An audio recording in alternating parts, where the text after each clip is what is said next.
সুস্বাদু কিচেনে সবাইকে স্বাগত। চলে এলাম আজকে একটা নতুন রেসিপি নিয়ে। চলুন তাহলে দেখি না আজকে রেসিপিটি। আজকে বানিয়ে নেব মটর ডাল পটল কোড়া ধোকার ডালনা রেসিপি। এখানে মটর ডাল 1 কাপ, চায়ের কাপের মাপে 1 কাপ মটর ডাল নিয়েছি। ডালটাকে সারা রাত্রি ভেজানো ছিল, আর পরিষ্কার করে ধুয়ে নিয়ে ছেঁকে নিয়ে একটা বাটির মধ্যে নিয়ে নিয়েছি। এটাকে মিক্সিং জারে পিষে নেব। অন্যদিকে এখানে 3টে পটল নিয়েছিলাম। এখানে পটলের পরিমাণটা আপনার কম বেশি করে নেবেন। আমি 3টে পটলকে এখানে গ্রেডারের সাহায্যে এরকমভাবে গ্রেড করে নিয়েছি। আর নিয়েছি একটা পেঁয়াজ, ছোটো সাইজে একটা পেঁয়াজকে কুচিয়ে নিয়েছি।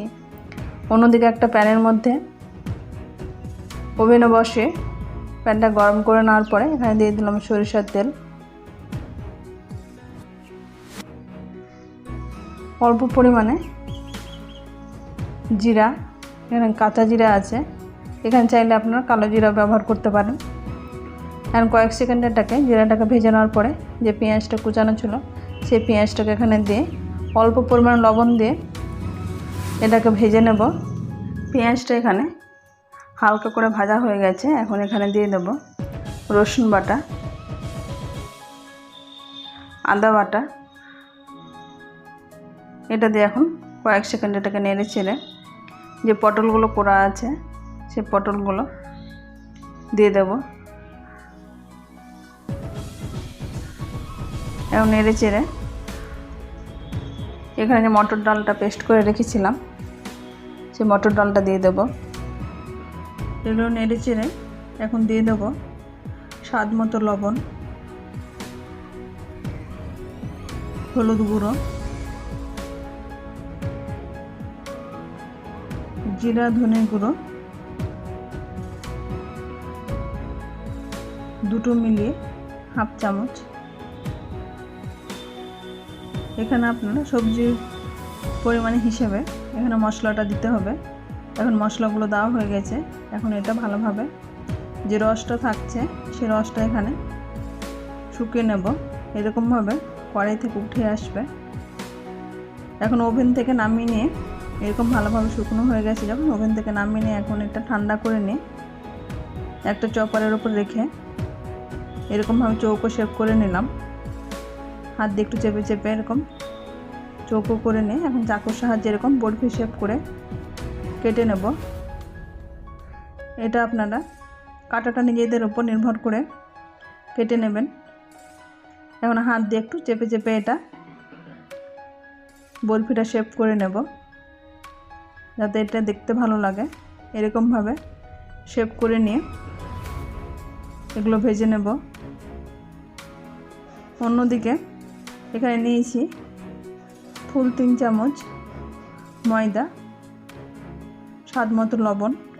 এখানে কিন্তু আমি ময়দাটা অন্য কাজে ব্যবহার করব বলে বেশি করে গুলে নিয়েছি। এখানে 1 চামচ ময়দা যথেষ্ট।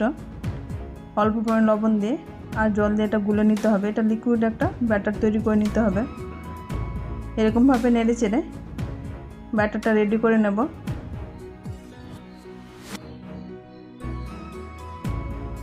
অন্যদিকে ওভেনে একটা প্যান বসিয়ে প্যানটা ভালোভাবে গরম করে নেওয়ার পরে এখানে দিয়ে দিলাম সরিষার তেল। এখানে কিন্তু সরিষার তেলটাই তরকারির স্বাদটা বাড়িয়ে দেয়। সরিষার তেল দিয়ে ভেজে নেব। এখন যে ব্যাটারটা গুলে রেখেছি সেই ব্যাটারের গোলায় বরফিগুলোকে ডুবিয়ে এখানে তেলের মধ্যে দিয়ে দেব। সবগুলো এরকম উল্টে পাল্টে হালকা ব্রাউন কালার করে ভেজে নেব। অন্যদিকে ওভেনে একটা কড়াই বসে কড়াইতে দিয়েছি সরিষার তেল আর শুকনো লঙ্কা। একটা শুকনো লঙ্কা অর্ধেক করে দিয়েছি আর 2টো পেঁয়াজ পেস্ট আছে।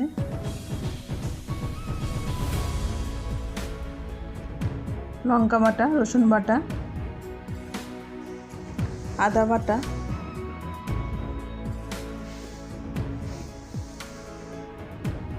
হলুদ গুঁড়ো।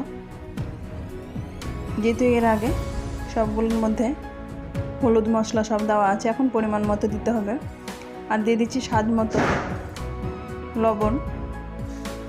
সবগুলো মশলা দেওয়া হয়ে গেছে। আর একটা তেজপাতা অর্ধেক করে দিয়ে ভালোভাবে মশলাটাকে কষে নেব। এনে দিয়ে দিলাম জিরা ধনের গুঁড়ো হাফ চামচ, একটা টমেটো কুচানো আছে। এখানে পেঁয়াজের সঙ্গে এটা পেস্ট করে দিতে পারেন, আমি এখানে গোটাই দিচ্ছি।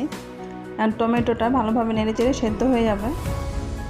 আর দিয়ে দিচ্ছি জাস্ট কালার হওয়ার জন্য কাশ্মীরি লঙ্কা। এখানে চাইলে আপনার শুকনো লঙ্কার গুঁড়ো ব্যবহার করতে পারেন। মশলাটা ভালোভাবে কষা হয়ে গেছে। এখন এখানে দিয়ে দিলাম 1 কাপ মতো জল। এখানে আপনার গ্রেভিটা যেমন খাবেন সেই হিসেবে জলের পরিমাণটা দেবেন। এখন ঢাকনা দিয়ে এটা ফুটতে দেব। এটা 5 মিনিট ফোটা হয়ে গেছে, ঝোলটা ঘন হয়ে গেছে।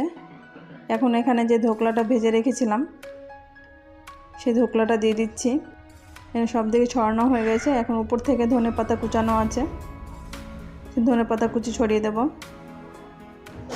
এখন ঢাকনা দিয়ে এটা 5 মিনিট ফুল ফ্লেমে ফুটিয়ে নেব।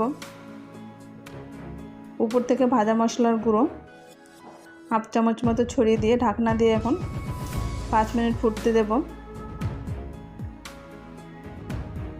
5 মিনিট পরে ঢাকনা উঠে দেখে নিচ্ছি ঝোলটা অনেকটাই কমে গেছে এবং উপর থেকে তেলটা ছেড়ে দিয়েছে। এরকমভাবে নেড়েচেড়ে এখন একটা কাঁটা চামচের সাহায্যে দেখিয়ে দিচ্ছি ধোকলাটা কিন্তু ভালোভাবে সেদ্ধ হয়ে গেছে এবং সফটও হয়ে গেছে। এরকমভাবে ধোকলাগুলো কিন্তু পুরোটাই গোটা গোটা হয়ে আছে। এরকম ব্যাটারে ডুবালে কিন্তু ধোকলা ভেঙে যায় না। এরকমভাবে খুব সহজে তৈরি হয়ে গেছে পটল মটর ডালের ধোকলার ডালনা রেসিপি। আমার রেসিপিটি কেমন লাগলো আপনার কমেন্ট বক্সে কমেন্ট করবেন। আমার চ্যানেল নতুন বন্ধু হয়ে থাকেন তাহলে সাবস্ক্রাইব করে পাশে থাকা অনুরোধ রইল, পাশে থাকা বেল আইকনটি প্রেস করে দেবেন। তাহলে যখনই